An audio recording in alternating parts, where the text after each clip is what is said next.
Welcome to the K-pop Top 5. K-pop Top 5. Top 5. Hi, everybody. We're back. It is the best K-pop podcast in all of the world with two Black peoples here to give you all the tea and a little bit of discussion. It's me, Ms. DJ McIver, with Angelica, also known as AMW Loves on all platforms and my website.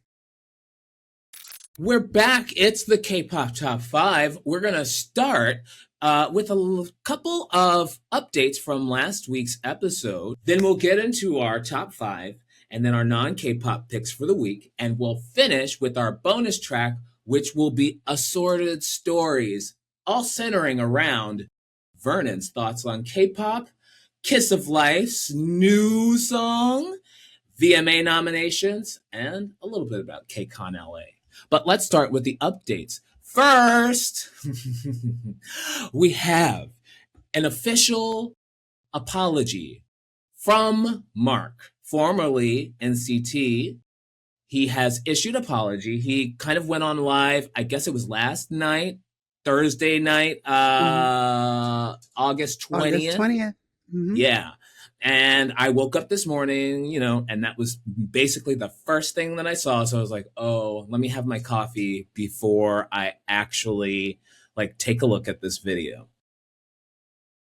He is bright-eyed and bushy-tailed, and he's very uncomfortable. Lots of ums, lots of likes, as he kind of gets through what he wants to say about the Confederate flag issue that we talked about 2 months ago. So it is 2 months late for an apology on that. And what seems to have spurred this is not the reception of, the anti-Blackness of it all, but it is a reception to mostly the rumors that have gotten out about him and his manager / music partner / he's this guy is doing everything with him out in Fort Lee. He's saying New York City, but he is in Fort Lee. Let's be very clear about that. Mm-hmm.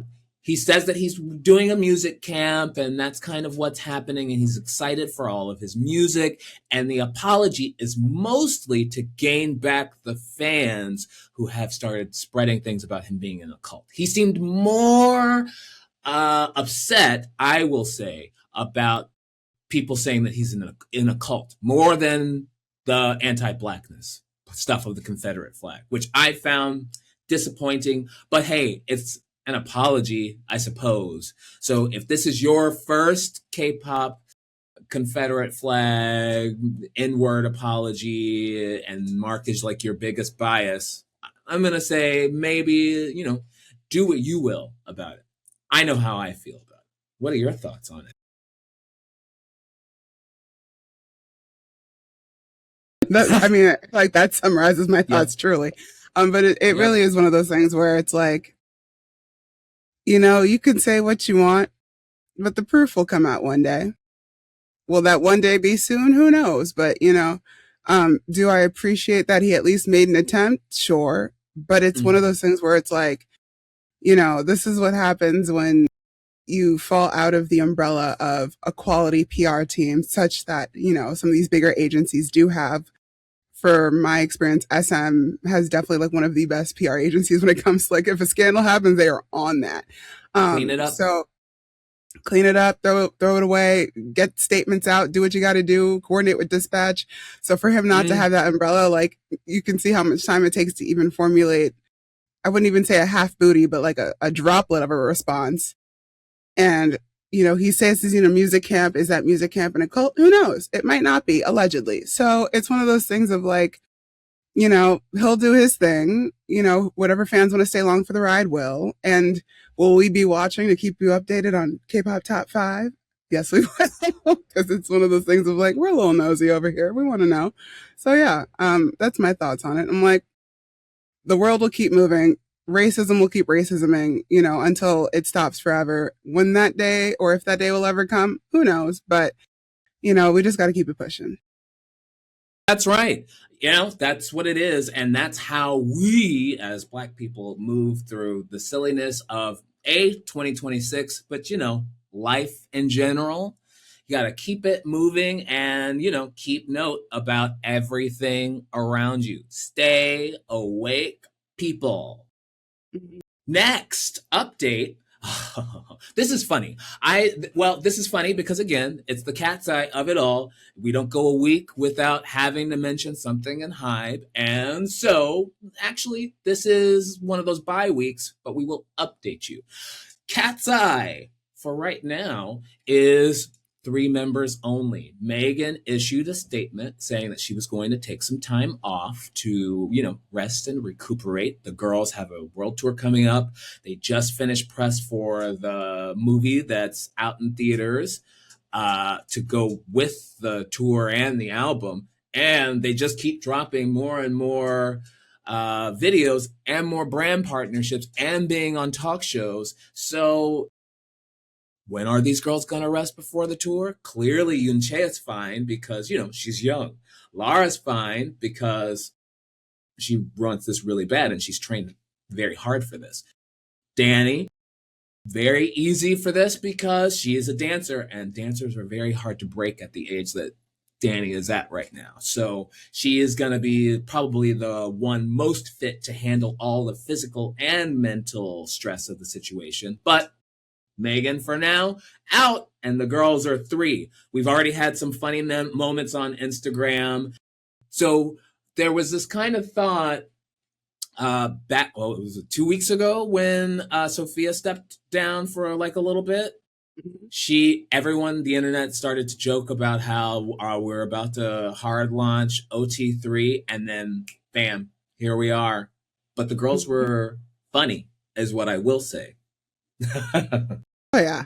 And also like we are coming up onto when they are supposed to tour, and I'm just like, I think that Hybe/Geffen needs to like really look into their schedules and really assess where the group is right now and where they want it to go, because it's like we know Hybe loves to capitalize on things, and it's just like, well, trying to capitalize on this with members who, yes, you have trained to perform, but they have toured before, but I think with the uptick in schedules, it's like, have you scheduled an arrest anywhere? You know, these aren't kids that have been training since they were 10 to be K-pop idols. Like, yes, Danny has all of that dance experience. Lara has the lungs of a saint because she can just hold it. And, you know, Yoonchae has probably been dancing since she was out the womb. And it's one of those things of like the other members, yes, they have entertainment skills and dance skills, performance skills to an extent, but it's like, you know, eventually even the strongest are going to snap. You have to like fold in, especially with an international group, you have to fold in some form of rest. For example, like I've seen like how Zara Larsson can go for a whole like stretch and then she's spending a week in the islands on the beach. You know what I mean? And it's like you have to fold in that personal time more frequently with a group that is so active like Katseye. Yeah, so active, and really the choreography is no joke with them. Like I cannot really stress how intensive their choreography clearly is. And even as they're adding just like 1 or 2 songs, the choreography is always killer. So between breathing and moving, they're out. I think after a 1-hour performance, like take them out. You know, I teach a pretty intensive dance class, and I dance as hard as I possibly can because, you know, I want that pop star fantasy of feeling like I can, you know, be in the room and command X, Y, and Z. And I'm laid out for like at least an hour after that. And as I get older, it gets much harder. But still, even in my 20s, I was pushing it super, super far. And, you know, you still want to live young and you still want to have the life with your friends and go out and party, and you have to show up to events. So at some point, yeah, agreed 100%. You just gotta do it. And final update, but it's not an update. This is to my husband, Yoo Ah In. Welcome back. I am so glad that you get to share your gifts and talents with the world again. Haters are going to keep you down. I don't want to talk about any of that mess because you've had a hard life, girl, and I love you. Anyways, let's get into the K-pop top 5 for the week of August 21st, 2026. Angelica, where do you want to start us off at? Ooh. You know, I think that today is a really important day, and I think that it's a really big day. So let's start with probably one of the most staple comebacks of the week. Big Bang, big with 3 eyes. Love the play as a copywriter. Love the play of 3 eyes, 3 members now. Caught it. Loved it. Mm-hmm. And the thing is too, even though it made my top 5, I didn't expect Big Bang to come back with a drum and bass track. I did not expect them to go drum and bass. And I feel that, of all K-pop groups, Big Bang is one of the few that can actually pull off drum and bass. And I will say it's not for everybody. It's actually my least favorite genre of EDM. But when a good drum and bass track comes along, or at least one I can like bop to, then I'm like, I appreciate this. And that's how I feel about this song. Like I can definitely bop to it. And one of the reasons why it made my top 5 was less for the track itself and more for the music video, because I really missed like K-pop groups having iconic styles in their videos. And because so many times, like you'll see a group trying to copy another group, but that's a reference to another group or another anime or a show. And to see Big Bang do Big Bang as they do, I mean, this was, and if anything, even beyond being Big Bang coded, it was very like GD Big Bang coded, like that big oversized set, flashing lights, neon colors. I also love the moment of the primary color hair. So you have like Daesung in blue, GD yellow, Taeyong red. And so you have like, the primary, members of the group, the primary colors, got it. And I just really love their overall vibe and the fact that like, time has gone by. Big Bang is, oh, my back hurts saying this, 20 years old. But it's, can you, from how to this moment. But yeah, I'm just happy that Big Bang is back and they still have energy to keep it moving and dancing.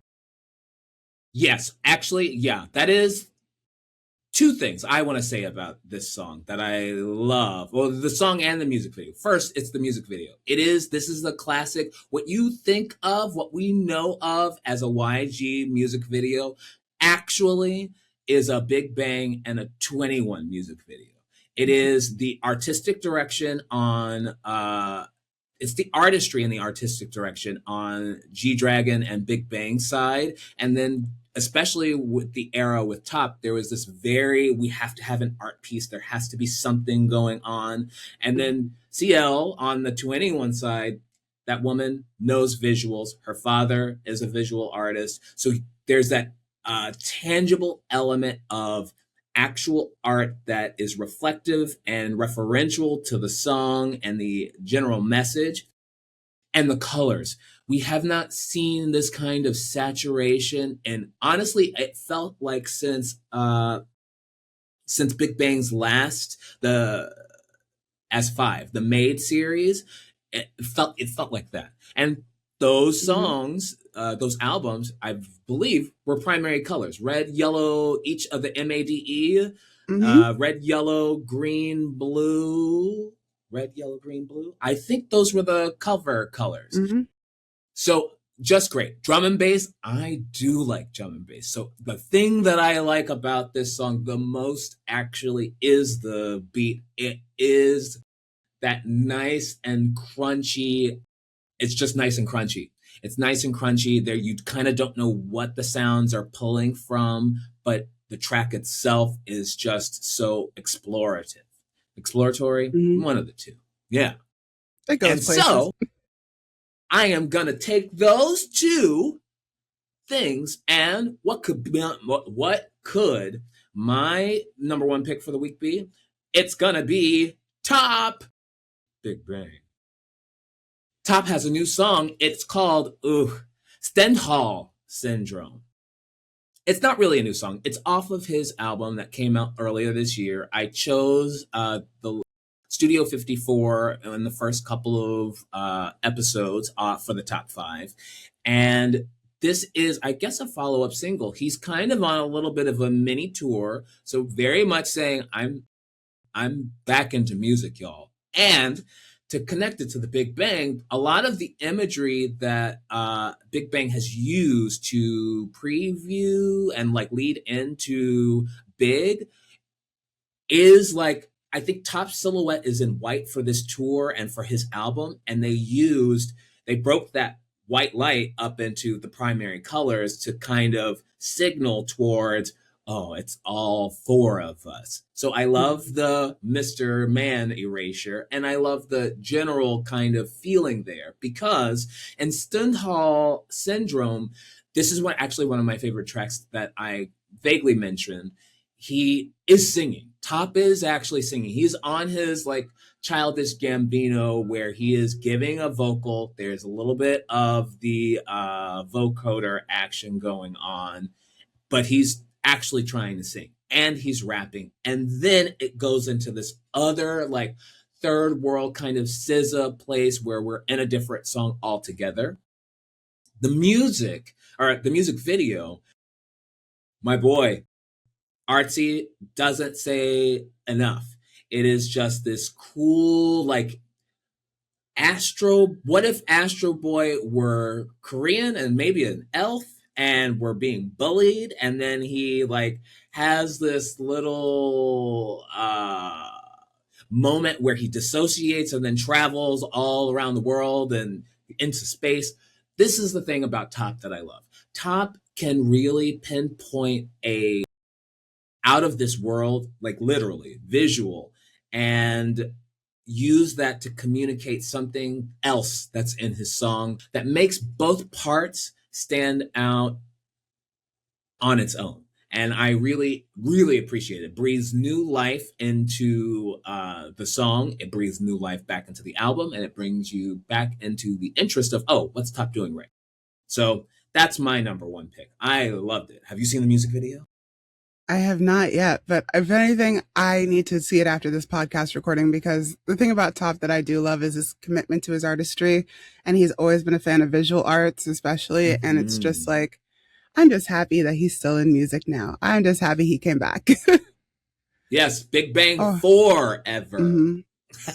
Forever indeed. Mm-hmm. And speaking of forever, a group that I do hope stays together forever is Tomorrowbightogether. So my number 2 pick is, I hope to goodness I don't butcher this, but Setsuna Hanabi by Tomorrowbightogether. Now, is this technically a Japanese comeback? Yes, but this is a K-pop group and this is a K-pop top 5. So we're going to put them on the top 5. I just adore TXT and their ability to do so many different concepts. And this one is truly like showing off their acting ability. There were a few moments where I even had to kind of like shy away because I was like, don't grab him like that. Like, it's so dramatic and like kind of in this like nighttime, like Japanese scene of like, you know, these gangsters come through and there's like, you know, they have scrapes on their face, motor jackets. And then of course they hit like a vibe because, you know, there has to be a little dance moment. But overall, like, the song itself kind of blends like, and I tried to find the exact reference for this, but it was hard for me to like think of it. But it's kind of like Afro beats meets like a video game sound. Like it's very like that kind of a crossover. And I mean, it's a great track. Tomorrowbightogether has so many hits, and a lot of K-pop fans have been saying like this year, especially with like aespa, Kiss and Tell and other tracks, like these Japanese comebacks this year are really hitting it hard. And, you know, I think that this song is just another great one to add to the lineup. Yeah, like 100%. TXT, like we've said it before, they have really made sure as a 5-member group to maintain the core sound and not stray too far away from what it is that we think of as TXT. And yeah, this nice little chiptunesy kind of 8-bit sound, I super, super love it. And honestly, I don't think that TXT's Japanese catalog is actually so good. They do remind me of an SM group. They really do feel like SHINee. It reminds me of SHINee, yes. Yeah. like SHINee's Japanese discography. Yeah, it's just remarkable how the personality of the group manages to channel through every single, you know, country and territory and music market. And they really find a way. And I think by being fans of music and fans of dance, They know the kinds of dances and the kinds of songs that they want to sing, the kinds of performances that they want to give, and they all have each one of them has a very specific thought and a very specific feeling in each of the phases of production that I think make a good pop artist. And TXT really, truly, just out of this world, another group. I love it. And out of this world, what could we be going to? Yet another Japanese song from a K-pop boy band. And I'm choosing BOYNEXTDOOR. They just came out with a song, Boom, Boom, Boom. It came out this morning, yesterday morning. I don't even, it was so random. It was so random that I was like, oh, BOYNEXTDOOR, let's see. And I clicked on it and I was like, ooh, I think I hear Japanese. I was like, ooh, but this song is so good. And I'm like, oh, here we go. It's another great like Japanese song from a K-pop artist. But this song is actually so much fun.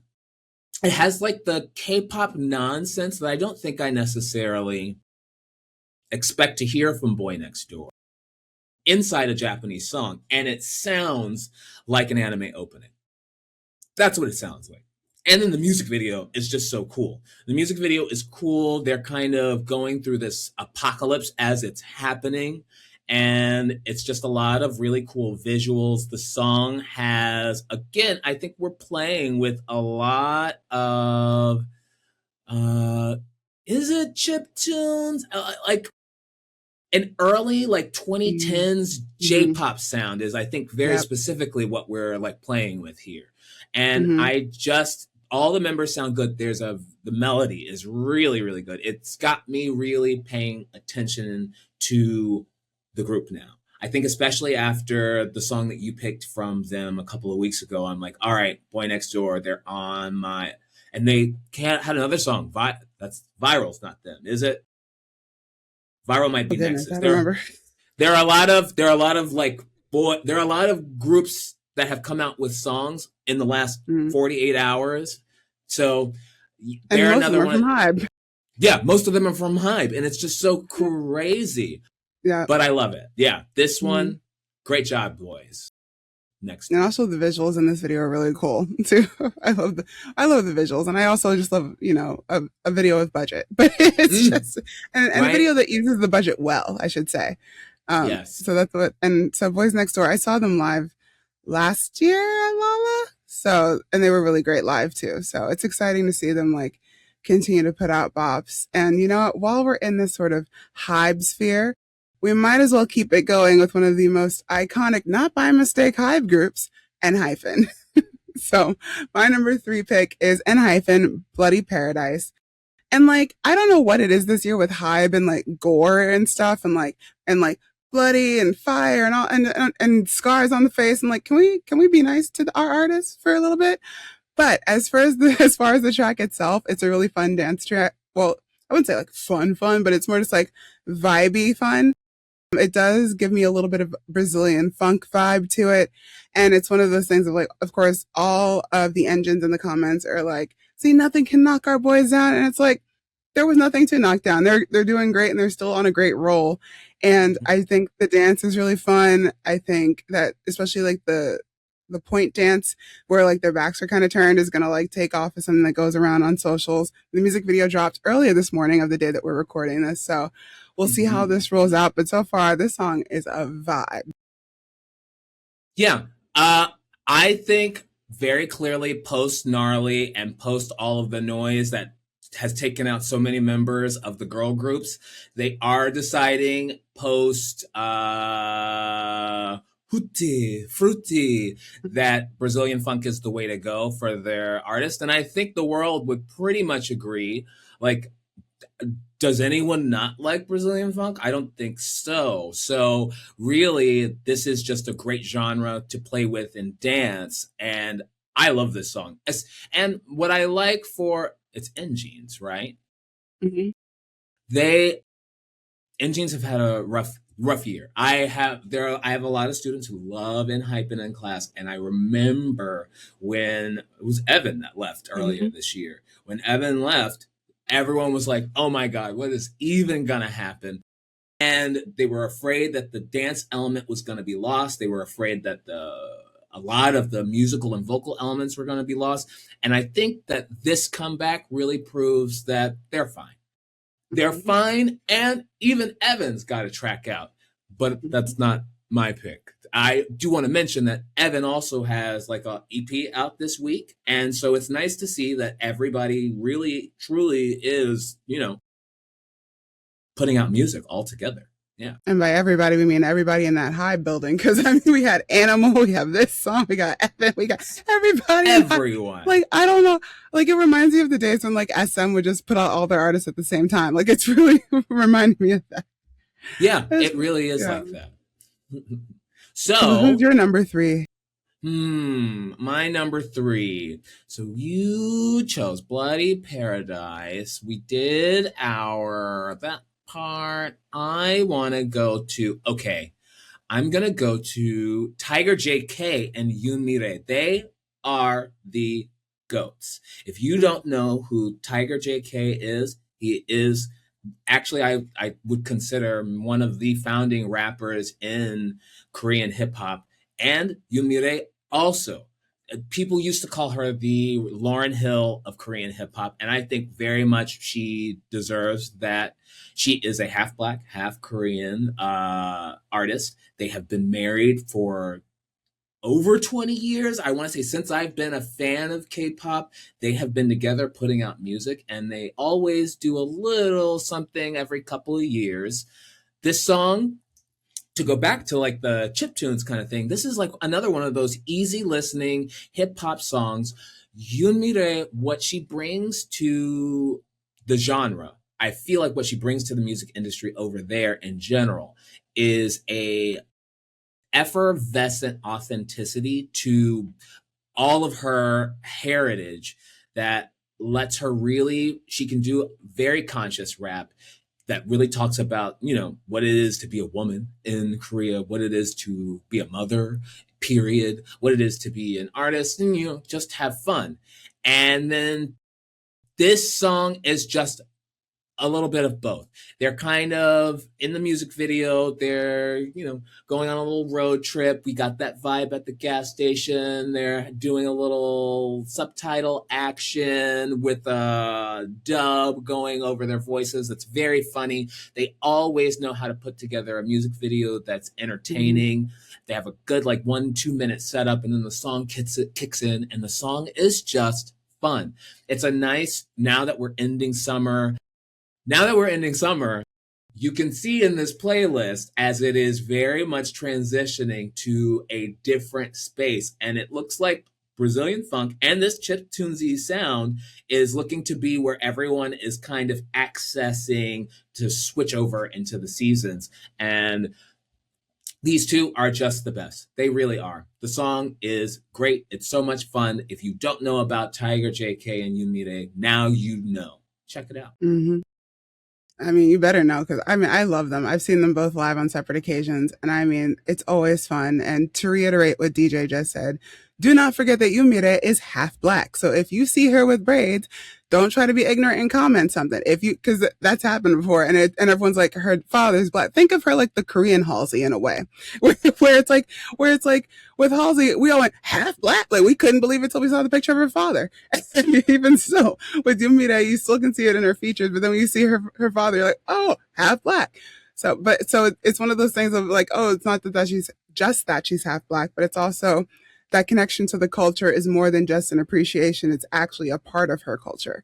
Mm-hmm. And so it comes from her, and you can tell how Tiger JK truly appreciates it and has evolved it into something that has transcended through generations within South Korea. So love that duo so much. And, speaking of how we're finishing out summer, my number 4 pick is a song that has actually been a very popular summer track for when I saw this on the music video, well, not music video, but kind of dance performance video of it all. I can't believe that this song is almost 10 years old.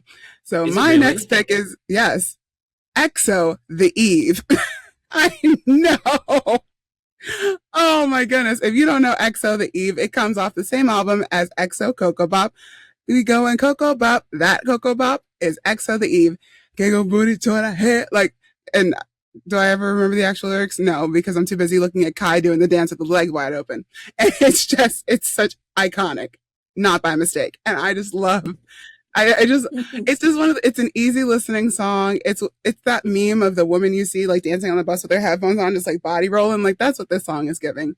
And it is what it is. You know, they're going to hear you over the wall and from the window to the wall. And it's a very sensual song in and of itself. You know, on the eve of something new, a new journey experience for summer. You know, if you're still having a hot girl summer, hot girl fall, gender neutral terms, by the way, anyone could be a hot girl doing a hot girl summer, hot girl fall, because especially for my fellow Leos, it's our time. Okay. Finally. So that's why it has made my K-pop top 5 this week. It's time to lean into fall, but you know, the hotness doesn't have to stop. It does not have to stop. And you know what's never going to stop on this show? My existential crisis as I realize how quickly time passes by, that EXO The Eve is 9 10 years old right now, old. Almost 10.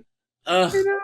Bleh. Yeah. Another thing that makes me go bleh is that Tiffany has probably been solo for almost that amount of time then. Yeah. Tiffany from Girls' Generation, don't forget, Girls' Generation retrospective at I Love Dance, currently doing, what am I doing? Genie. September, I will do G. But this is about my number 4 pick, Tiffany Young, Codes. Tiffany has a new album out, and I feel like it came out of nowhere with, you know, no fanfare, no nothing. But you know what? Who's going to know about that? Me, because I have her starred as one of my favorites on iTunes. So iTunes, Apple Music, whatever they call it. She has a new album. It's categorized as R&B. It's a pop album. It's a very wonderfully traditional, down-tempo, and how we know it in the 21st century as a pop album. It's got the R&B influences, sure, but it's very much pop vocal deliveries. Tiffany is a great pop vocalist, one of my favorites. We were talking about Taeyeon last week with I. Tiffany's voice has grown to be just as expressive, and there is because she speaks English natively, compared to Hyolyn, what I was talking about last week, where Hyolyn, I feel like, doesn't necessarily need to release an all-English album. Tiffany absolutely does, because she just understands the American sensibilities of music, and she always loves to slide in with a new song here and there, and she has dropped a whole new album on us. And listening to it this morning, I love the entire album. I love Tiffany, so take that with a grain of salt as a recommendation, but I really, if you want to take this coasting in the morning, you're kind of driving, or you're having your coffee in the morning, or it's late at night and you are talking with your boo, and what are you gonna do? This is one of those albums. Even though lyrically, she's kind of not giving you any of that energy. She's kind of giving the energy of, I know who I am and I'm done with this. It's kind of like a existential kind of breakup album, but you know, that's what I like. I like it's tearing me up. And Codes is one of those songs. She starts off the album at this place, and we kind of go through an entire journey of solos, of not just solo songs, of songs without any featured artists. And then the second half of the album, the last 4 or 5 tracks, that's when the features come in. And great album, wonderful. Tiffany, love you. Great. Magnetic Moon, I love that song. Just want to shout that song out too. I was gonna sneak that into my top 5 next week because I love that song. So yes, we can talk about my favorite. It is my favorite Tiffany Young song of all time. I love that song. I was one of the people in the crowd that did not know she dropped an album. I believe this is her first full album as a married woman, because she is married now. That's right. Taken. She's married, and if I'm not mistaken, I think she's a Leo. I think so. I think she's a Leo. So of course she would drop an album right around the end of Leo season and be like, So I think I'm just excited. I think it's going to be a great album to listen to. And yeah, why don't you listen to it the first time with me, listener? Let's all listen to Tiffany's new album and check this thing out. And you know what? Speaking of newness, we're going to head into my last song of K-pop Top 5. It is OURBIRTHDAY with the song Hungry Side A. They are a newer K-pop group out of JYP. Part of, I believe there's a sublabel in it, Entertainment. That's at least what Apple Music says that it came from. But all the promotions online are going through JYP because, of course, if you work in marketing, you understand you use your bigger channels to promote new things. That's so right. OURBIRTHDAY, something I love about this, well, let me talk about the video aesthetics first. The video aesthetics, to me, feel very reminiscent of like Stray Kids vibes. Mm-hmm. And yet the choreography is giving me like early ITZY. So we have the aesthetics of Stray Kids, choreography of early ITZY, and then the sound of itself. And this kind of ties into one of our bonus track topics, but it connects me back to like earlier K-pop where the lyrics don't make sense. Mm-hmm. I love that. It's like you got random phrases like feel so high, take it to the top, we're hungry, eat it all up. Like, and you could of course connect it to like they're hungry to enter the industry and hungry for the beat and to flow off the beat and reach new heights and all of that. You could of course build the whole story around it. But I just love random English being thrown into a K-pop track, and that is what this gives me, with a great beat at that, because JYP makes great music as an entertainment company as a whole. They know how to make good music. And so I'm really excited that this is one of the intros into OURBIRTHDAY to really explore this new 7-member group. So really great start. And yeah, that's why it's in my K-pop Top 5, rounding out at number 5. There we go. Yeah, I really like them. I've kind of been following, I Need to Know Everything, and JYP, love JYP, love a JYP dance group. So when they announced these 3 members, I was like, oh, this is interesting. This is an interesting rollout for JYP. I don't think they've ever tried this kind of strategy where it's kind of a Luna thing, kind of an EXO thing, where you're introducing the members. Or Triples, I think, also did this, where you introduce the members in groups and then you have a song, a performance concept for them, and then you release more. I'm shocked that this is what JYP is doing for them, but also I love the strategy because for JYP, we need to see the girls dancing. At this point, the market is so huge. And then especially at JYP right now, they've got so many different groups and so many different labels and sub-labels in different territories. We've got Nizzy U that's kind of killing it low key everywhere in Asia. We've got Girl Set, who is going back and forth now, between LA/America. It's truly, they're an LA and Seoul group, I think, more than anything. And I think for OURBIRTHDAY, for them to be maybe possibly the next group to kind of take the throne away from, now that we're post Twice is leaving, and we've had more girls possibly hint that they're leaving since the last time that we talked. And ITZY is in their 7th. They have to be going on there. Well, I think ITZY actually just recently renewed. I don't know for how long they renewed, but they did. And then NMIX is starting to get up there. But I think in a way, ITZY, of course has that virality. NMIX is kind of rising into that, they already have a really strong presence in Asia, especially Brazil, which is not in Asia. I know that geographically, but the flow is kind of weird. But NMIX is really rising in popularity. And then now you have, in my opinion, kind of OURBIRTHDAY entering into where NMIX was, but with a much better starting track than NMIX. Yes, much better. Much, much, much better. I think definitely 100% they have learned their lesson from NMIX. And the only reason why NMIX has really conquered, I'm going to keep saying this, it's because of Lily. Lily's artistry has really rippled across the world. And it's not just Brazil. Europe loves NMIX. America loves NMIX. Honestly, America, I think we're kind of the ones that aren't as accepting of the sound and the group as a whole. But still, it's K-pop. Just in general, NMIX is always going to do numbers here.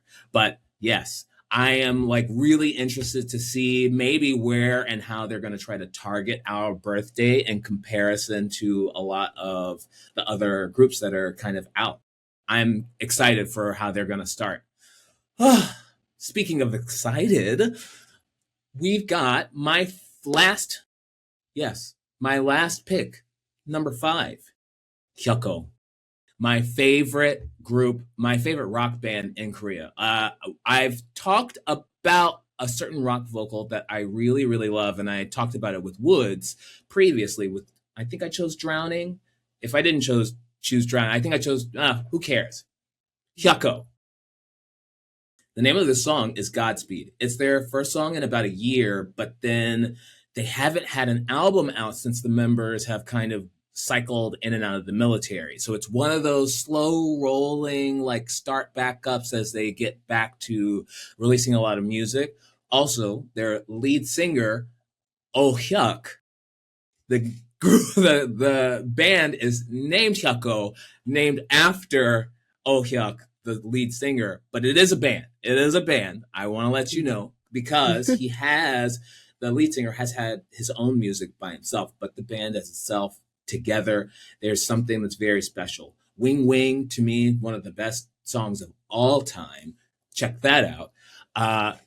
Godspeed is a return to form for them in a way that it feels very much like a continuation of their last few albums. And it's so nice to hear a group back together again, making music. And I really just love the vibe of, it's back. So the title of the song is Godspeed. It's more like it feels like more of a carefree, fuck the world kind of vibe. And in the music video, we see this wonderfully colorful, artsy kind of thing going on. And again, if you notice what's been going on in a lot of the album art, there has been a lot of like collage art happening. I chose a couple of weeks ago the BiiiG song and also Red Velvet's album has this very collagey kind of look. This music video is also going for that collage style. So I think artistically, it's a nice thing to keep in mind. And the song is great. If you love a nice mid-tempo rock, slow indie acoustic vibe, this is absolutely the group that you want to listen to. Ooh, I'm excited because I should listen to this track, because I think sometimes we forget, especially as like when you get knee deep into K-pop or even neck deep into K-pop, that there's more music in Korea that's not pop or hip hop. Like there's a lot more. You have more indie tracks, you have more rock, you have metal even. Like every genre that's in the States is also in Korea. It's just that, the big export is K-pop and hip hop right now. So definitely give that track a listen. Yes. Oh, wow. That's it. That's our K-pop top 5 for top 5 August 21st. Let's get into the non-K-pop picks. Angelica, where do you want to start us off? Ooh, so we know here that I have been a yearner for a very long time. However, it is Leo, hot girl, end of summer, fall. So I'm kind of touching both ends of the spectrum, but I will start with Flo, Cry Ugly. Because when I tell you, yesterday, if you are in the New York City area, yesterday it was a thunderstorm. And if I was more ambitious, I too would have gone out in a flowy dress and just danced in the rain. Because you know how to make a pretty girl cry ugly. Because let me tell you something, some people can get you messed up, and it's okay to not be okay. But then you know what you do? You pick yourself up and you go out and you strut. But even when you are ready to go out and strut, it's nice to body roll to a song that's like this is like 2000s R&B in like style and vocal. I mean, Flo has amazing vocals. We know this. But I mean, truly, it's like, even from lyrics as well, it's not those throwaway lyrics where I feel like in 2026 with a lot of, at least I wouldn't say American, they're not American, but Western acts, it feels like kind of the lyrics get thrown away and it's very just like, I'm with my crew, and we just kind of like eliminate meaning altogether. But I feel like this really kind of tells the story in a way of like, feeling, you put on all this makeup, you're getting ready, and then they break your heart, make you cry. And then how do you like feel about all of that in the moment? And it's such a great track. And I have been listening to it since it came out, and especially all morning this morning, along with some other tracks. So, I mean, it's just such a great song. Yes. Flow supremacy. I have been choosing so many picks. This album just came out last week, 2 weeks ago. Therapy at the Club. Therapy at the Club might as well be the title of this podcast, because truly I think that's the vibe that is clearly the both of us all the time. Therapy at the Club. Therapy Club. Exactly. And also I forgot the yearning part of it, where they hit that high, tell me, love me. Like, come on now. Like, it's one of those things of like, oh, I just love it so much. It's just it's so good. And the harmony, please. Like, it's just amazing. The harmonies. Divas forever.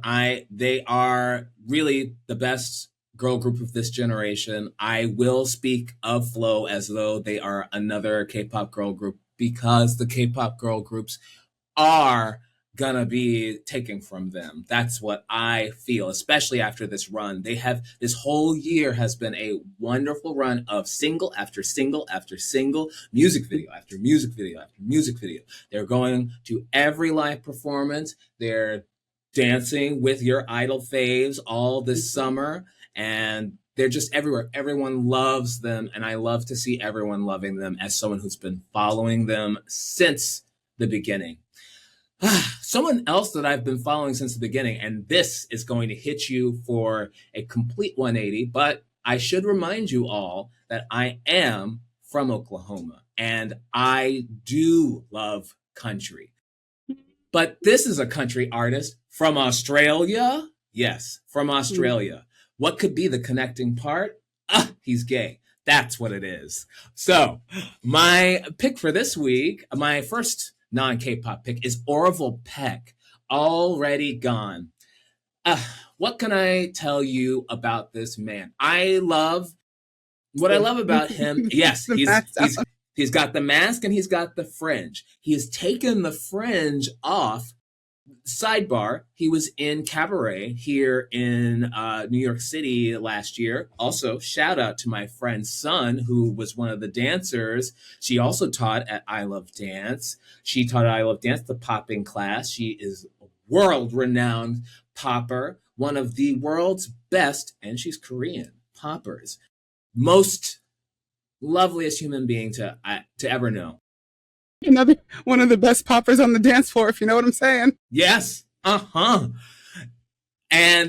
Orville was the MC, and so he did his little thing there. And now it seems like with Already Gone, I try not to get too much into the business of artists that I like, because you just never know when they might disappoint you or when you might hear something that is just so heartbreaking.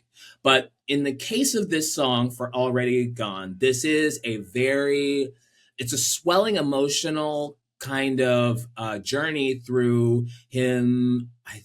It seems like he's gone through rehab, and it seems like he's kind of detoxed and sobered up a little bit. And this music video is a journey through kind of what he's been through maybe in the last 2 to 3 years. And he's got a lot of queens in the music video. I spotted Morphine Love Dion. There are lots and lots of the girls, lots of the Drag Race girls, because he shows up on Drag Race and gives his little notes here and there. But Orville's voice is really what makes him, so special to me. He has that very classic country baritone boom. That's the male vocal. If I really think about the kind of American male vocals that I love and will never hate, it is a country western male vocal. We talked about it kind of last week with Slater. She kind of grazes into that sort of genre. Orville is 100% in this genre, and he's dancing, I think, for one of the first times in his music video. You can really sense a sense of ease, a little bit more freedom. He hid behind the mask a lot, and post-Cabaret, he's had to show his face a little bit more, and I think he's really in the space of being more than just the mask. And so I really, really love this release.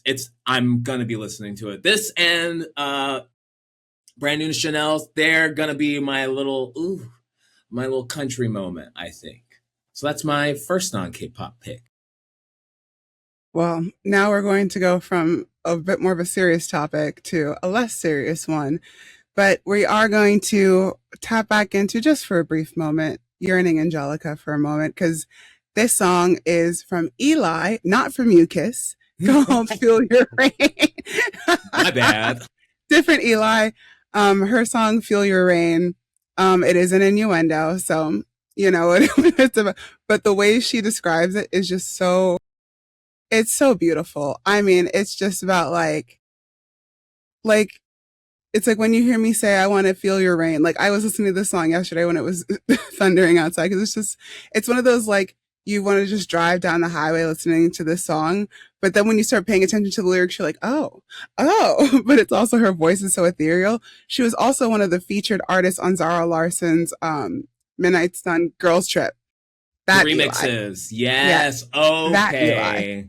Got and it. also, if you know her song Glitter, it'll probably come up in a future episode. I love Glitter.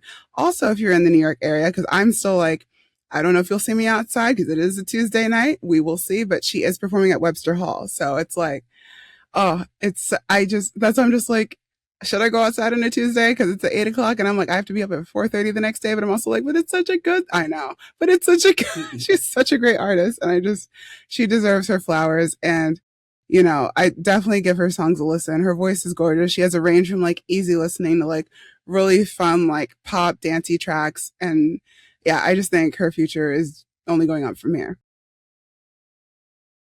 Amazing. Yeah. Listening to the song, I'm like, I dig this 100%. And now that I'm connecting that her voice now and the name to the Zara Larsson Midnight Sun Girl Trip album, I'm like, okay, I get it. I see. And I feel like I might have heard her on something else. I feel like maybe with an Ashniko I could have, but there's no telling.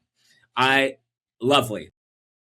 Continuing on from that, in the kind of sexy vibe, I am choosing DESTIN CONRAD, Favorite Lover, for my second non-K-pop pick.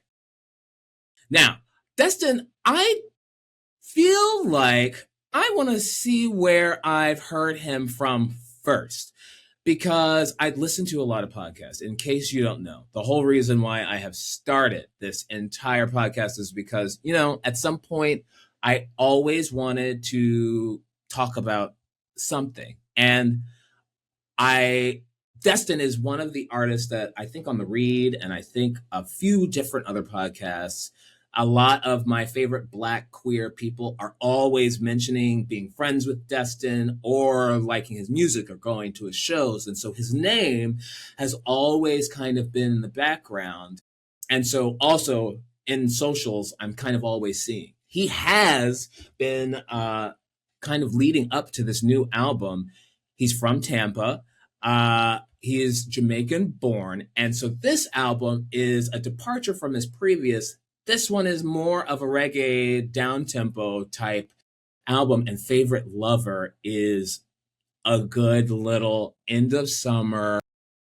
I'm talking about being with my favorite boy, and just chilling and it's that sunset. We're not doing too much, but it's sexy times. In case you don't know, I love a down-tempo, sexy time kind of song, and his voice is just so good. I do love a good reggae song, and actually, I can feel that this is going to be an album that I'm really going to kind of have in the background a lot for like maybe the next 2 or 3 months as it gets colder and colder. So yeah, that's mine. So good. Have you heard of DESTIN? I haven't, which is why I'm just like, I need to dip my toe into some of these tracks today, because I'm like, I haven't heard of some of these tracks. And I mean, if he's a friend of a good friend, I'm like, I feel, and also Jamaican born, come on now, rhythm is there. I know it's going to be a vibe no matter what. So excited to check it out. Yes. And that is it. Those are our non-K-pop picks, and that is the playlist for the week. Thank you guys so much, but let's switch gears. That's me using my Doctor Strange portal finger. we're going to go into the bonus track. Bonus. What do we have? This is another week of not too many big things to talk about, but I think the number one thing on this list is definitely going to be Vernon has given an interview. I think it was with Variety. It looked like Variety's usual setup, and he talks about his thoughts on where K-pop is now, and he talks about it being too westernized. And I think this conversation has been coming up a lot for the last 2 or 3 years. So I think from a millennial and I'm calling you zillennial, you're on that cusp. And barely. born in the early 90s, okay? I'm giving you the benefit so that people don't have to, but I am firmly a millennial. But the millennial part doesn't matter so much. What matters is how long you've been into K-pop. So, and we mentioned this a little bit with the yoonmirae and Tiger JK conversation and little bits here and there about what is it that makes a K-pop song and how we love to hear the silly lyrics. And that's kind of what Vernon is talking about in this interview, where he feels like things have gotten too Western. And I agree with that. Also keeping in mind that K-pop has the power that it has because it's taking very directly from Black music, but that the Korean spin on it is what makes it K-pop. And what we've seen, you know what? I'm going to say this. What we've seen post Butter. I will call Butter as kind of that beacon moment where K-pop has and you said it as well, that HYBE has, kind of decided that they want to take the K out of K-pop. Maybe you didn't say it. I've been listening, watching a lot of TikToks, and who said what, I don't even remember. But the idea that we have to take the K out of K-pop in order to make it more Western, and the success of K-pop Demon Hunters, and I would say definitely the BTS members, and I would even say the success of Arirang. We've got this idea of what does it mean to be K-pop, and especially after Stray Kids. This is their 9th album that has now gone #1. They've tied with the Beatles. They are now officially in American music one of the best performing groups of all time, period, as far as sales go. And so I think we need to have a great conversation about what it means to be K-pop. But I think Stray Kids has a really good, they keep the formula alive. And that's what a good, smart producer, and it helps that Bangchan is, and Sriracha, that the three of them Korean.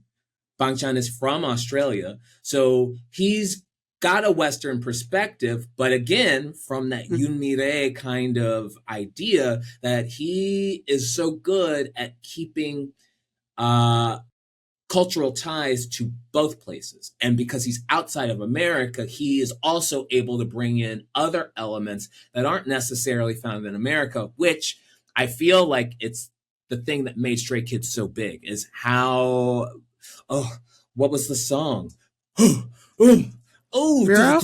Yes, Miro. It was. I just needed the 5, 6, 7, 8. Yeah, like it was the Aboriginal. And this is where me speaking as a dumb American, don't let me get myself caught up, but it feels like there was a slightly Pacific Islander vibe of Miro that really shot Stray Kids outside of their general noisy stuff, that kind of connected the globe in a very specific way. I guess after COVID specifically, everybody was in their homes. BTS came out with Butter, and it was a melody that everybody loved. It was a dance that everybody loved. And it kind of redefined in that little tiny year what the sound of K-pop should be. And it allowed HYBE to really escalate into the monster I would say that they are right now. For better or for worse, the monster that they are. So how do you feel about Vernon's thoughts, and what you've already talked about a little bit before? Yeah. I did a little clicking. So it was a Hollywood Reporter he had the interview Hollywood with. Reporter. Hollywood Reporter, where he's in a stool talking about it. And I agree with what he said about how, like, you know, and it's one of those things of like, even with like, for example, and this might just be being a fat ass, but with like Korean fried chicken, Korean soldiers learned how to cook fried chicken from black soldiers during World War II. The more you know. So it's one of those things of like taking something and then making it your own, and then that's what becomes really popular. And I feel like it's less of taking something, making it your own, and just like getting it from the source and just having them go, okay, do exactly what they do. And in a way, it takes away that uniqueness and that extra little addition. It's like if you were going to make a sundae and it was just like, okay, we're just going to have a vanilla sundae, where it's like, or you can have a vanilla sundae with like whipped cream and sprinkles and a cherry on top, you know, like add something to it to really make it unique. And I feel like lately, and that's not to say that the current music is bad, but it just feels like, okay, well, this is the same sound all over. We're having less variety. And I'm going to bring this into a whole meta perspective here, but it's kind of how people kind of dog on younger Gen Z and older Gen Alpha for copying early 2000s fashion and trying to go, oh, it's our own. It's like, no, you're exactly Xeroxing what we did and trying to say you've done something new, and you haven't. And so I feel like that's kind of where we are in K-pop right now, where it's like, it's gone so global that now it kind of just sounds the same as everything else, which again isn't necessarily bad, but it's like I miss that je ne sais quoi, random English that doesn't make sense. You know, weird beats you would normally try. I mean, the SM early 2010s era of chopping up songs that would never go together and putting them in the same track, and like how that started a whole wave. And so, you know, I get where Vernon is coming from of like, yeah, like second and third. And that's also why I think that Stray Kids is also just doing so well. It's like they are technically third gen. They are from that generation. But then again, they've also been able to iterate in a way where they've taken it into this new decade, into this new era, and still kept like their signature. Mm-hmm. Mm-hmm. And I think to go back to the Big Bang of it all, it's when I think about the reasons why I got into K-pop, honestly, if I'm going to be, and I've said this in anytime that I've had to speak about why I love K-pop, my answer has always been the same.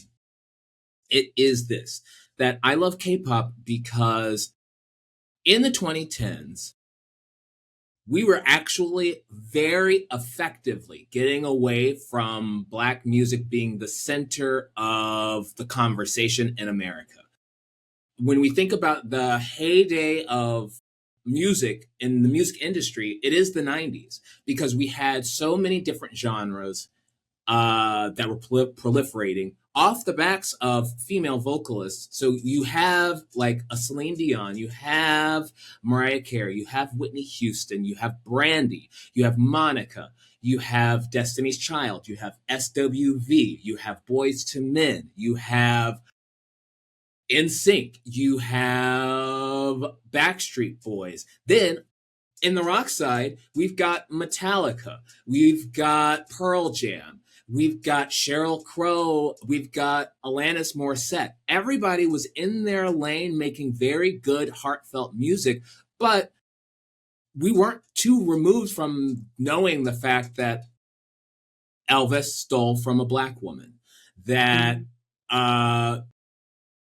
the Backstreet Boys took the Backstreet Boys were created by the formula that was Belle Biv DeVoe, and that we see Belle Biv DeVoe, Poison, Candy, like that kind of thing, translating over into Korea, and almost, well, on a 10-year delay. A lot of people, there used to be that saying that K-pop was on a 10-year delay from America, and that's kind of what I liked. I like that in 2010 K-pop, I was hearing things that reminded me of high school for me. So it was the idea of me being in New York City, kind of having all of these new experiences, while also I'm listening to, Big Bang. What Big Bang song was so big.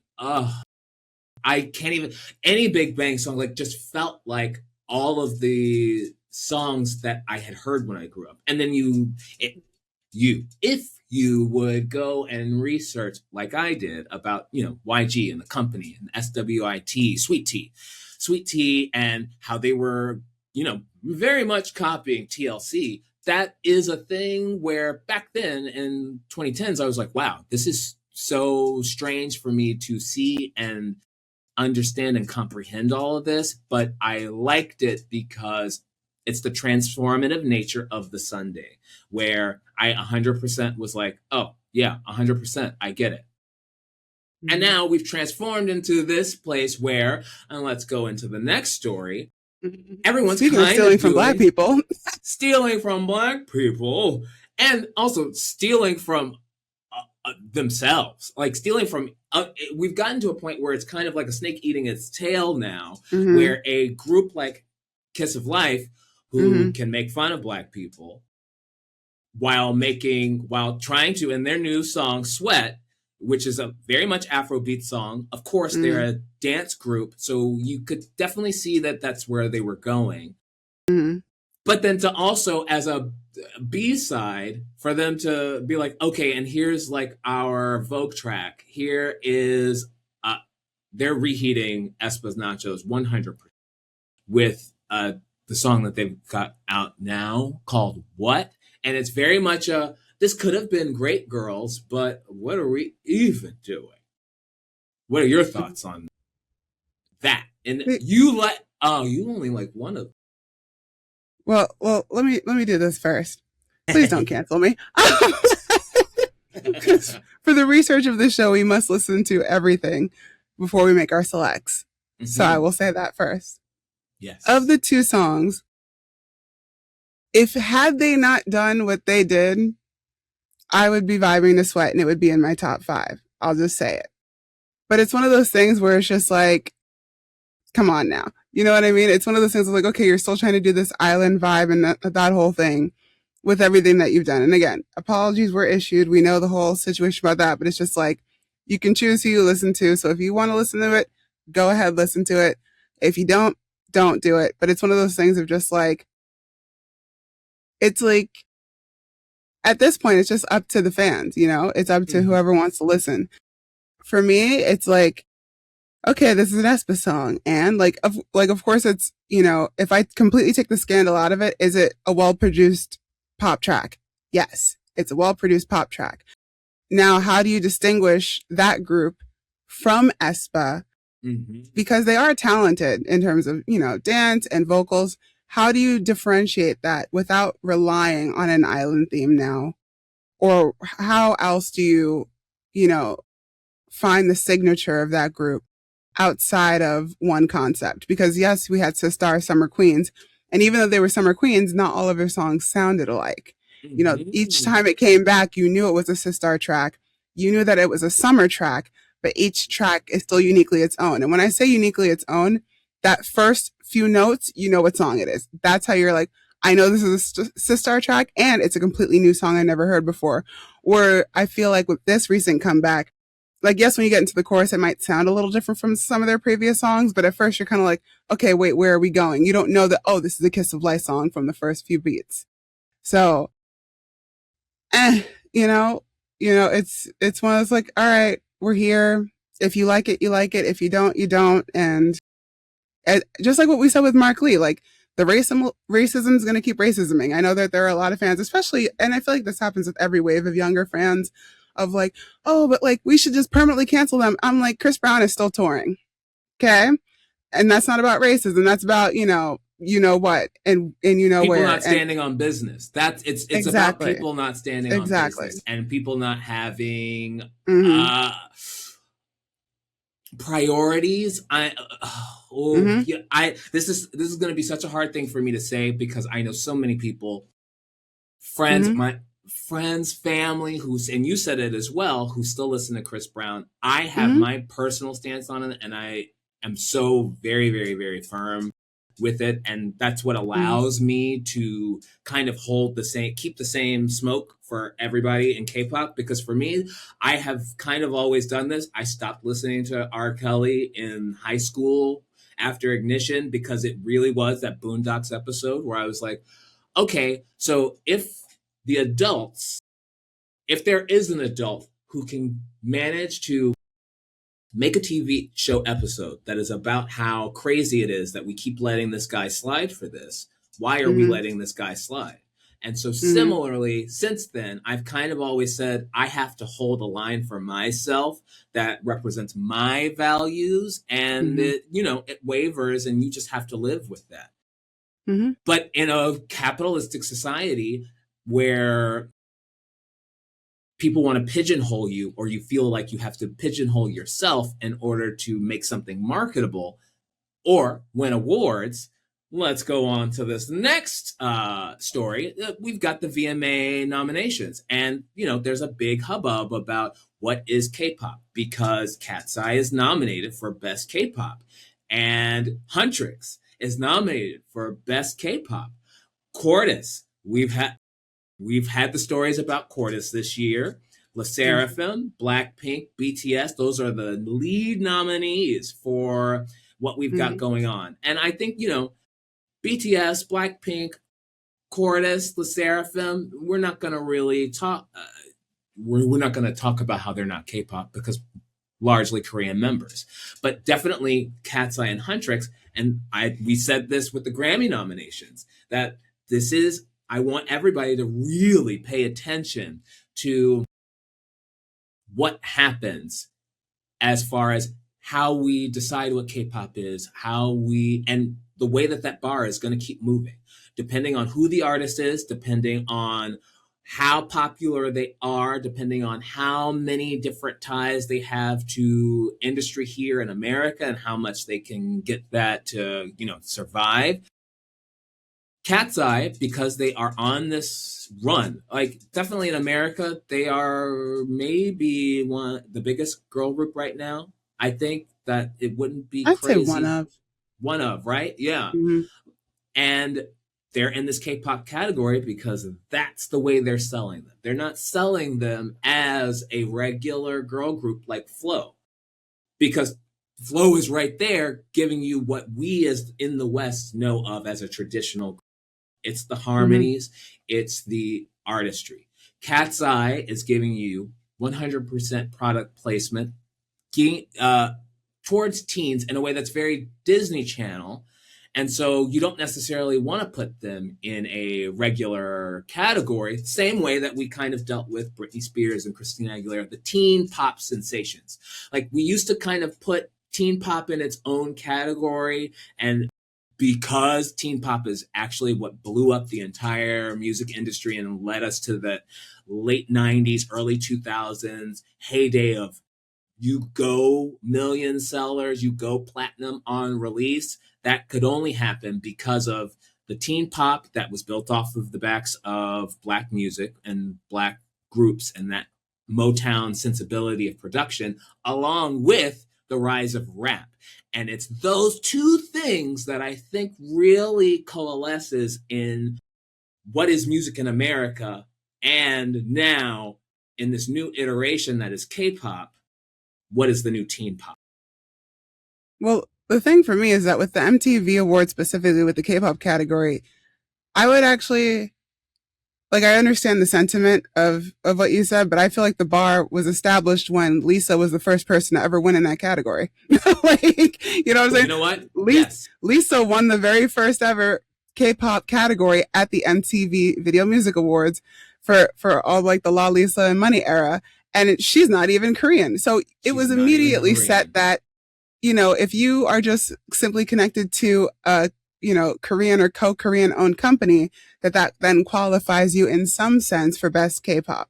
So that's why when I see groups like Katseye and then people trying to come up and go, well, Katseye isn't really K-pop. They have Yoonmirae and they're halfway under HYBE. That counts enough for MTV. Even Lisa currently being nominated, right now she has her own company, Loud. All the songs she does solo are in English, but because she's still connected to Blackpink, still connected to YG in that way, best K-pop she goes, because that's how the world was introduced to her and knows her. When we speak about Flow, even, you could in a way say they go into a regular category, but what regular category are they going to go into? R&B. I wonder why. So it's You know, it's just like Tyler, the creator, said. We've said it on, you know, this podcast before. It's one of those things of like, these categories, in my opinion, are kind of just like, you know, we're going to put you where we market you. And then we acknowledge you based on how popular we think you are. That's kind of where we are. Yeah. And something to note that Lisa is backed by, well, I don't want to say that really specifically, but, you know, she had ties to, they might have broken up, Frederic Arnault of... Oh, there's a rumor that she's with the Thai actor. I can go into that one. You know what?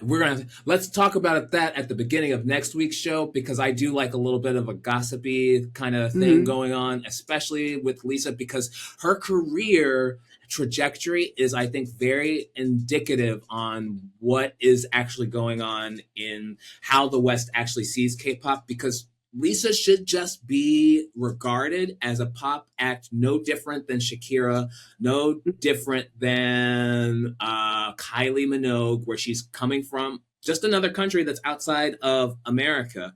And her production is not Korean at all. She's backed by French money and her own money because she's rich as a Blackpink member and in her own right. So it's like, in no way should she be considered K-pop because she got the training, even though she was a gifted dancer outside of her training here in Korea. Like, it's so strange. She was able to perform at the Oscars. She was able to get these VMA. Coachella, like all of these things that she's able to accomplish, not because of the Korean element, but because of the financial backing outside of, well, her financial backing in the West and the ties that get her through to being on White Lotus, having this very international pop star appeal, but still K-pop. It's crazy. We should all be really questioning that, because she's not Korean. It should not be K-pop. She should just be regarded as a pop artist. So yeah, it's just strange. It's strange, and I don't think it will never not be strange, and very much the same way. It's a pigeonholing. It's a racial pigeonholing that happens here in America, and I don't think that we're really going to see the end of it ever. But the more that we're all aware, the more maybe we can fight back against it and like get rid of genres a little bit. Let's try that. Finally, KCONLA. Is there anything that you want to talk about? There's not really much here that I think is worth speaking about. NCT was there with 5 people for the first time. Well, one thing I do want to kind of highlight is, I have to remember his name. I want to say that his name is From 20, the artist, the bisexual artist. Because is he bi? Because actually, I'm always like one song away from putting one of his songs in my top 5, because I do want to talk. Well, I've heard, at least from the promotions that I've understood, that he is bi, because he does in his music videos too. And hey, both ways. And actually featured one of my favorite content creators, Kevin. We love her. She came out as a trans woman last year, has a whole series on it. You might recognize her from Squid Games. You might recognize her from like 2014 YouTube DIY era when she was like in high school. I've grown up with her, and she is also just such a great, whether it's actually her or her team, like actually interacts with her fans, like does things to really communicate, with her community. And From 20 had her as one of his lead girls on stage at KCONLA. So it was, and for those who don't know, and I don't know if we've ever really spoken about it on this podcast, but even within K-pop, but especially outside of K-pop, Korean culture as a whole leans conservative. Like it leans. So to have a K-pop artist who's openly queer on stage at such a big stage that's backed by Mnet, which is one of the biggest, like I would say it's Mnet in my head is almost like the MTV of the K-pop industry. Like that's how big it is. And not Yes. MTV as it is now, MTV as it was like in the 2000s. Like it is a massive platform. So to have an openly queer artist on stage with an open trans woman on stage at such a big event like this, and KCON in LA, not surprising because LA is hello, Rainbow Road's where you go in Los Angeles. Okay. You know, so, but I think that was an impactful moment, at KCON LA. We also had, NCT 127 perform, you know, post departure of several members for several reasons. They even recreated their Route 99 photo, and some fans have done a side by side while blurring out certain members' faces. So that was great. Of course, like, and the thing in my mind about KCON is that, and I know that upcoming in December, they're kind of planning like their own kind of Coachella thing, at least the biggest entertainment companies in South Korea are. But in my mind, KCON is almost like the mini Coachella, or even like a South by Southwest, if you will, of the K-pop industry, where it is like that culmination of arts, food, culture, clothing, beauty, all of the above. So much BiiiG. Love the BiiiG samples every time I ever went. I love a good BiiiG dumpling. Yes. And it's just like, you know, having just such a variety. It was just such a great event, at least from what I could tell. And also like TXT was there. Oh, this is where I was going with this. And that a lot of these artists have blown up so much over the years that it's like interesting to me that like KCON still happens because so many of them sell out tours in the States on their own. You know what? That is they sell out on their own, but what's been happening a lot is the collapse of the tour. Because everything is getting so expensive and visas are hard to do, it's probably easier actually to get a visa on an American festival circuit lately. And that's the reason why we see so many people showing up at Lollapalooza. Some people, like some K-pop artists showing up in like outside lands. And I think we're going to see a whole lot more of that. But then specifically with KCON and then also with From 20, and also the trans Kevin of it all, is that even though K-pop is very conservative, and let's be very real, super conservative, I think also the trans kind of part of it all in Korean culture is also very interesting to think about because they've had trans actors and trans members of girl groups. Harisu? Yes, it's like it's a name that as a queer person who loves to hear about and know these very special moments in queer history.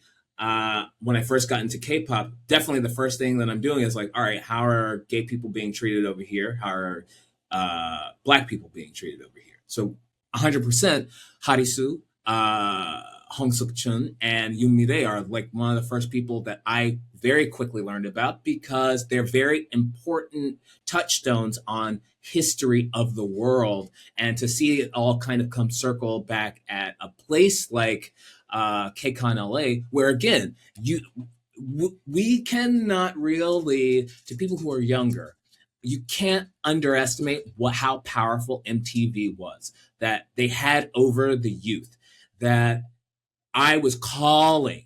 You know, I don't do a whole lot of those fan kind of things anymore because the way that I was calling for Christina Aguilera, for Brandy, actually pretty much just the two of them. They were the only two who would get me to actually call on for TRL and for 106 in Park. Like, that's it.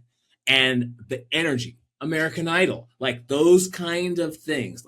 Mnet has taken like those two pieces where MTV had the competitive talk show format with live performances, and then they also had programming that spoke to the youth. And you know, that's all the stuff that's kind of missing a lot. A lot of programming that speaks to the youth. And maybe that's what we're going to be here. We would like to, you know, have this generational conversation with you guys because we can't forget our history. We have to, you know, keep the youth spirit alive. Yeah. And speaking of like, you know, history and being feeling more and more like a historical figure with every day. I remember when MTV actually went for a little bit of a K-pop corner for a bit because I was downstairs in Times Square when BAP went on MTV. I was there. And oh my gosh, yeah. I was in that tight little crowd behind the barricades with my phone trying to get a picture of Zello because he was the tallest member. I was there. And so it's like one of those things to see it go from such a small niche thing where it's like, all right, some, more tentpole, historic American media outlets have attempted but have failed. K-pop was like, oh, we see what you're trying to do. And now we know how to do it even better to actually amplify our artists. And I think that at least K-pop as an entertainment industry is more open to showcasing more variety, diversity in terms of genre, representation, people. I mean, X-Love is blowing up in a way I didn't know that they actually would in Korea. They are, because internationally, I knew they were going to take hold. But in Korea, even now, they're starting to get more of their flowers. And I'm so happy to see it because it truly is one of those things that's like, if you were not around or if you were literally like still with a binky in your mouth, you might not know how hard it was or how rare it was to see open queerness on stage like that.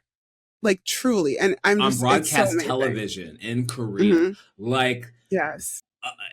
Like openly gender non-conforming idols, that was not a thing. Even you had to be a part of that gender binary. It was just impossible otherwise.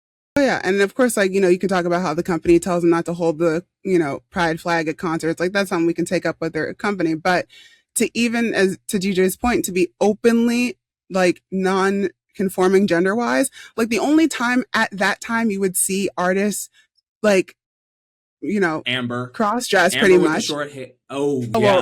Yes. Well, Amber with the short hair of like more butch, but even in the girl side, it was always more, or at least from my experience, more lenient.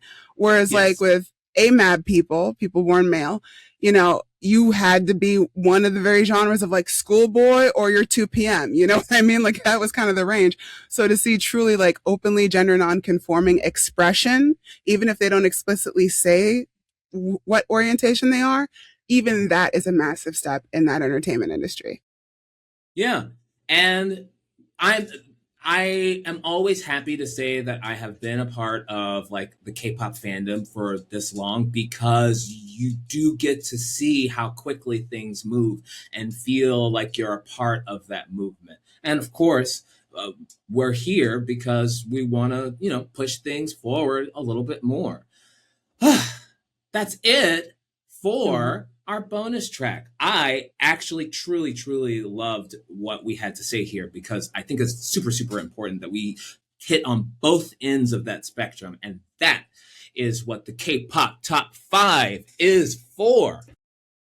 That's it. We're at the end of the show. I am Ms. DJ McIver, DJ McIver, DJMcIver.com. I teach diet dance, K-pop diet dance at I Love Dance on Tuesdays and Thursdays at 7 p.m. and on Sundays at 6 p.m. and online. Angelica, where can everybody find you? Yes, you can find me AMW Loves on Instagram and my website. When you need to calm down from the chaos and the racisms of the world, you can come to my yoga class on Sunday, 11:30 a.m. and at 6 p.m. And also, September 9th, I will be teaching in Bryant Park. So come through. It's a free yoga class. You can bring a towel, a yoga mat, and we can flow. Thank you so much, everybody, for listening. Bye.